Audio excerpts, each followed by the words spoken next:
반갑습니다. 복음, 사랑, 생명의 이른 아침 이정훈 목사입니다. 오늘 말씀은 담보가 아닌 선물이라는 주제입니다. 지금 우리 성전에 들어가는 장면을 한번 떠올려 봅시다.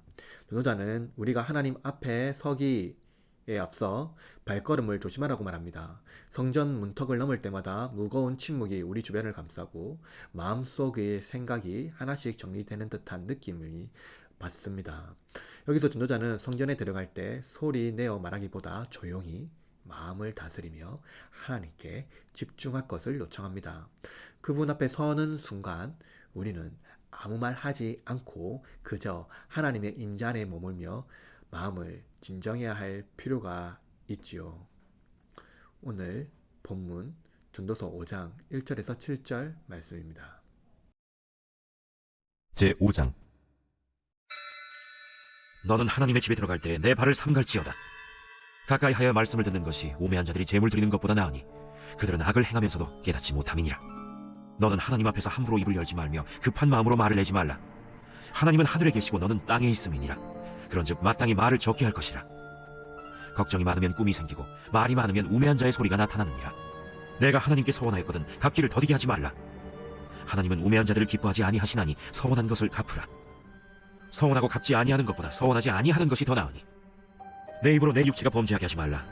사자 앞에서 내가 서원한 것이 실수라고 말하지 말라. 어찌 하나님께서 내 목소리로 말미암아 진노하사 내 손으로 한 것을 멸하시게 하랴. 꿈이 많으면 헛된 일들이 많아지고 말이 많아도 그러하니 오직 너는 하나님을 경외할지니라. 전도자는 하나님께 나아가 소원할 때 함부로 입을 열지 말라고 권합니다. 소원은 마치 미세한 실처럼 보이지만 한번 묶이면 결코 쉽게 풀리지 않는 매듭입니다. 소원을 남발하면 그 무게에 짓눌리게 되고 그 약속이 잘못될 경우 그 후폭풍은 자신의 삶을 휘감아 버립니다. 하나님 앞에서 말이 많으면 어리석다 라고 경고의 말씀을 여러분 집중하십시오. 이 우리의 약속이 허망한 공기처럼 흩어지지 않도록 하라는 뜻이기 때문입니다. 전도자는 하나님께 나아가 소원할 때 함부로 입을 열지 말라고 권합니다. 중세의 거대한 성당과 금과 보석으로 치장된 기둥, 그리고 아름다운 예술품과 스테인글라스, 웅장한 파이프 오르간과 합창단으로 연주되는 예배는 아주 감동적일 것입니다. 그런데 하나님이 거하는 집이란 이런 것일까요? 전도자는 이게 전부라면 부질 없는 것이라고 말합니다. 이 모든 것은 중심을 보지 못하게 하기 때문이죠. 그리고 하나님 말씀보다 중요한 것으로 우리 감각을 흩어버리기 때문입니다.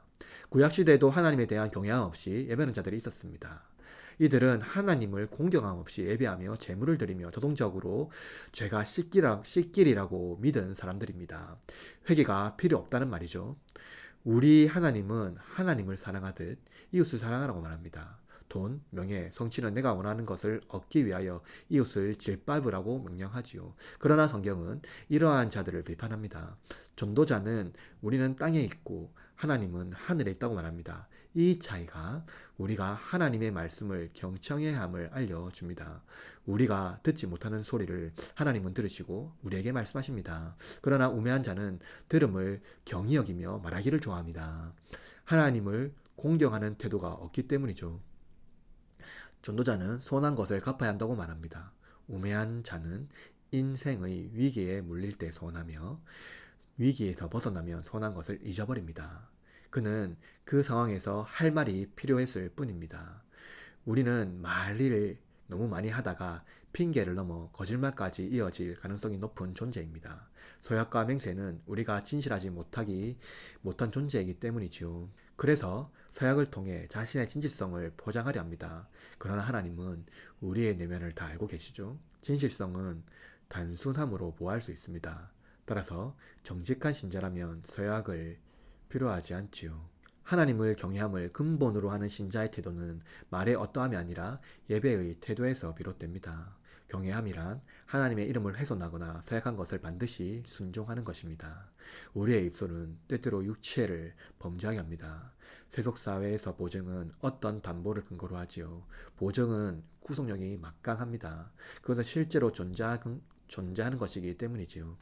그러나 보이지 않는 존재에 대한 구속력을 가볍게 여기는 경우가 있습니다. 그것은 실제로 해를 주지 않거나 당장 당하지 않아도 된다고 생각하기 때문입니다. 심지어 보증을 통해 자신의 명예를 높이려는 자들도 있습니다. 그러나 바울은 하나님은 업신여김 받지 않는다고 가르칩니다. 하나님은 보이지 않는 것에 대한 믿음을 우리에게 말씀하셨죠. 그것은 우리 곁에 있는 이웃에 대한 태도를 통해서 나타납니다. 우리가 이웃을 대하는 태도에서 하나님을 경외하는지 그리고 하지 않는지 나타난다는 것입니다. 이웃을 나의 보증의 도구로 삼는 자는 하나님도 그와 같이 대할 것입니다. 그러나 예수님은 자신을 우리를 위한 담보로 주셨고 자기 담보로 하나님 나라를 우리 중에 선물로 주셨습니다. 우리가 예배하는 분이 예수님이라면 우리는 무엇보다 이웃에 대한 거룩한 경외심을 지니고 하나님을 예배해야 합니다. 우리의 입술이 하나님을 경외한다면 이웃에 대한 존중과 존경은 자연스러운 태도일 것입니다. 하나님의 관계 안에서 이웃을 담보로 삼지 않고 선물로 여기며 경외함과 존중함으로 서로의 유익을 높이는 그러한 여러분의 삶이 되기를 바랍니다. 다 같이 기도합시다.